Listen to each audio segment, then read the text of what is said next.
കേട്ടോ ഗേസ്, ഞാൻ സ്കൂളിൽ പഠിക്കുന്ന കാലത്ത്, അതായത് LP UP, ആ ഒരു ടൈം മഹാചട്ടമ്പിയായിരുന്നു. എന്തൊരു ഉപദ്രവകാരിയായിരുന്നു.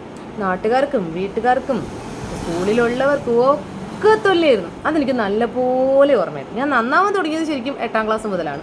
അപ്പോൾ അതിന് മുന്നേ എനിക്ക് ഓർക്കാനാണെങ്കിൽ ഇഷ്ടംപോലെ അനുഭവങ്ങളാണ്. അതൊരു കഥയായിട്ട് ഇറക്കാൻ എനിക്ക് പ്ലാനൊക്കെ ഉണ്ട്. എല്ലാം ഞാൻ അത് വഴിയെ ഇറക്കാം. പക്ഷെ എന്നാലും ഓർമ്മയിൽ തങ്ങി നിൽക്കുന്ന ഒരു കാര്യം, 2 കാര്യം മെയിനായിട്ട് എനിക്ക് നിങ്ങളോട് ഷെയർ ചെയ്യണമെന്ന് തോന്നി. അതിൻ്റെ പ്രധാനപ്പെട്ടൊരു കാര്യം, ഒന്ന്, ഞാൻ ഒരു 6ൽ പഠിക്കുമ്പോഴാണ്, 6ലാണോ 5ലാണോ എനിക്ക് ഓർമ്മയില്ല. 6 പഠിക്കുമ്പോൾ കൂട്ടുകാരിയെ ഇതുപോലെ ഓടിച്ച് ഞാൻ തള്ളിയിട്ട് അവളുടെ പല്ലൊക്കെ പൊട്ടി മുറിവൊക്കെ വന്ന് സംഭവം. പിന്നെ ആ പ്രായത്തിലൊക്കെ നമ്മൾ എന്ത് ചെയ്താലും, എന്ത് വലിയ അക്രമം ചെയ്താലും നമ്മളെ ശിക്ഷിക്കാനൊന്നും പറ്റത്തില്ലല്ലോ. കാരണം നമ്മൾ അറിവില്ലാത്ത പ്രായത്തിലൊക്കെ ചെയ്യുന്നതാണ്. അത് കഴിഞ്ഞ് പിന്നെ വർഷങ്ങളൊക്കെ കഴിഞ്ഞു. ഒരു 25 വർഷങ്ങൾക്ക് ശേഷം ഞാൻ എൻ്റെ ഒരു കൂട്ടുകാരിയെ കണ്ടു.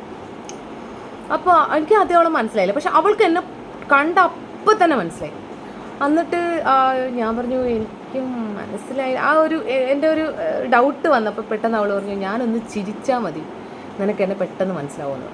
ഞാൻ പെട്ടെന്ന്, അവൾ ചിരിച്ചാൽ എങ്ങനെ എനിക്ക് മനസ്സിലാവും? സംഭവം അവൾ ചിരിച്ചപ്പോൾ എൻ്റെ ചങ്ക് തകർന്നു പോയി, എനിക്ക് കണ്ണ് നിറഞ്ഞു. സംഭവം അന്ന് ഞാൻ തള്ളിയിട്ടപ്പോൾ പൊട്ടിയ പല്ല്, അതായത് ഈ ഫ്രണ്ടിലത്തെ 2 പല്ലിൽ ഒരു പല്ലിൻ്റെ പകുതിയാണ് പൊട്ടിപ്പോയത്. അത് അവൾ ഒന്നും ചെയ്തിട്ടില്ല. ശരിക്കും അവൾ ചിരിച്ച ആ ഒരു വൃത്തികേടുണ്ട്. ഞാൻ അവളോട് ചോദിച്ചു, എടി ഇപ്പം നൂതന മാർഗ്ഗങ്ങൾ ധാരാളമുണ്ട്, നമ്മുടെ പുതിയ പല്ലുകൾ തന്നെ എല്ലാം വയ്ക്കാൻ പറ്റും. അപ്പം എന്നിട്ടും നീ എന്താടി അത് ചെയ്യാതെ ചോദിച്ചു. എന്താ നീ പല്ലൊന്നും ചെയ്തിട്ടില്ലല്ലോ എന്ന് പറഞ്ഞു. അപ്പോൾ കല്യാണമൊക്കെ കഴിഞ്ഞു കേട്ടോ, മക്കളൊക്കെ ആയി, എല്ലാം ആയി. അപ്പോൾ അവൾ പറയുക, ഇതൊക്കെ കുട്ടിക്കാലത്തെ മധുരമായ ഓർമ്മകളല്ലേ, ഇതിനൊക്കെ ഒരു മാറ്റം വരുത്തി കഴിഞ്ഞ് കഴിഞ്ഞാൽ എല്ലാം മറന്നുപോലെ. ഇത് ഞാൻ ചിരിക്കുമ്പോഴും എൻ്റെ പല്ല് കാണുമ്പോഴും ഒക്കെ ഞാൻ നിന്നെ ഓർക്കും. പക്ഷെ എനിക്ക് ഭയങ്കര ഇതായിപ്പോയി കേട്ടോ. എന്ന് വെച്ചാൽ അങ്ങനെയല്ല, എനിക്കത് എങ്ങനെ അത് നിങ്ങളുടെ അടുത്ത് പറഞ്ഞാൽ ചിലപ്പം ഓക്കെ അല്ല, അങ്ങനെയും ഒരു കൂട്ടുകാരിയായിരിക്കും. ഇതിപ്പോൾ നടന്നിട്ടതിനൊരു കുറേ വർഷങ്ങൾക്ക് മുമ്പാണ് കേട്ടോ ശരിക്കും. അപ്പം ഇപ്പം ഞാൻ ഓർത്തു ആ കാലഘട്ടം, സ്കൂൾ എല്ലാ ദിവസവും ഓർക്കും ആ സമയത്തൊക്കെ ഉള്ള എൻ്റെ അക്രമങ്ങളും കാര്യങ്ങളൊക്കെ. അപ്പോഴത്തേക്ക് ഞാൻ ഓർത്തപ്പോൾ ഞാൻ നിങ്ങളോട് ഷെയർ ചെയ്താൽ. പിന്നെ അതുപോലെ വേറൊരു സംഭവം ഉണ്ടായിരുന്നു. ഞാൻ വളരെ കുറച്ച് 1-2 കാര്യങ്ങൾ മാത്രമാണ് ഞാൻ ഷെയർ ചെയ്യണം. അല്ലാതെ അക്രമങ്ങൾ ധാരാളം ഉണ്ട്, എല്ലാം ഷെയർ ചെയ്യാൻ പറ്റില്ല. അമ്മാതിരി അക്രമം ഉണ്ടായിരുന്നു. പിന്നെ ഒരു കുട്ടീൻ്റെ അടുത്ത് ദേഷ്യത്തിൽ ഞാൻ മൊട്ടുസൂചി മുതുകത്ത് കുത്തിയിട്ടു. സംഭവം അതങ്ങ് താന്നു. അത് ഇളക്കാനൊക്കെ എനിക്ക് തോന്നുന്നു ഹോസ്പിറ്റലിൽ കൊണ്ടുപോയെന്ന് തോന്നുന്നു. പക്ഷെ ആ കുട്ടീൻ്റെ അച്ഛനും അമ്മയൊക്കെ വന്ന് വലിയ സീനൊക്കെ ആക്കി കേട്ടോ, വലിയ പ്രശ്നമൊക്കെ ആക്കി. അമ്മ പറഞ്ഞു, എന്ത് ചെയ്യാൻ, എങ്ങനെയെങ്കിലും ഒരു 10ാം ക്ലാസ് വരെ പോയാൽ മതി, എന്നാൽ ഞാൻ വല്ലവരുടെയും തലയിൽ കെട്ടി വയ്ക്കാമായിരുന്നു എന്നൊക്കെ പറഞ്ഞത് എനിക്ക് നല്ല ഓർമ്മയുണ്ട്. അങ്ങനെയായിരുന്നു.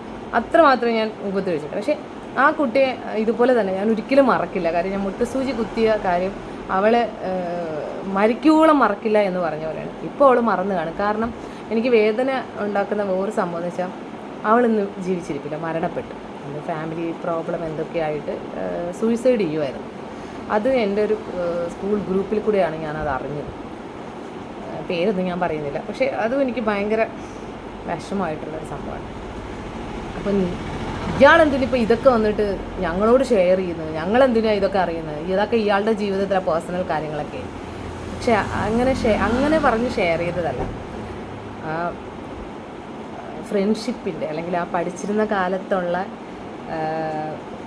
അത് അന്ന് അക്രമങ്ങളൊക്കെ ആണെങ്കിലും ഇന്നതൊക്കെ ഓർക്കുമ്പോൾ ഒരു നൊമ്പരം എന്ന സൈഡിലൊരു സന്തോഷം, ഒരുപാട് കാര്യങ്ങൾ. ഇതുപോലെ ഒരുപാട് പേരുണ്ട് സ്കൂൾ കാലഘട്ടം എല്ലാം മറന്ന് ഒരുപാട് പറയാനുള്ള ധാരാളം ആൾക്കാരൊക്കെ ഉണ്ട്. അവർക്കൊക്കെ ഇതൊക്കെ കേട്ടുകൊണ്ടിരിക്കുമ്പോൾ ഒരു ചെറിയ സന്തോഷം എന്തായാലും കിട്ടും. അല്ലെങ്കിൽ ചെറിയൊരു എന്താ പറയുക, നേരം പോക്കെന്ന് പറയുക, ടൈം പാസ്. ഇപ്പോൾ എൻ്റെ വീഡിയോസൊക്കെ കാണുന്ന ധാരാളം ആൾക്കാരുണ്ട്.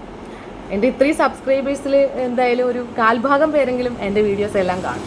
അങ്ങനെയുള്ളവർക്ക് ശരിക്കും ഒരു എൻ്റർടൈൻമെൻറ്റ് ആകട്ടെ എന്ന് വിചാരിച്ചിട്ടാണ് ഞാൻ ഇടയ്ക്ക് ഇങ്ങനെയൊക്കെയുള്ള രസകരമായ കാര്യങ്ങൾ പറയുന്നത്. പക്ഷേ ഇത് ശരിക്കും യഥാർത്ഥ സംഭവങ്ങളാണ്. അപ്പോൾ ഇതെനിക്കെന്താ നിങ്ങളോട് ഷെയർ ചെയ്യണമെന്ന് തോന്നി, അങ്ങനെ ഞാൻ ഷെയർ ചെയ്തു എന്നേ ഉള്ളൂ. അപ്പോൾ ശരി.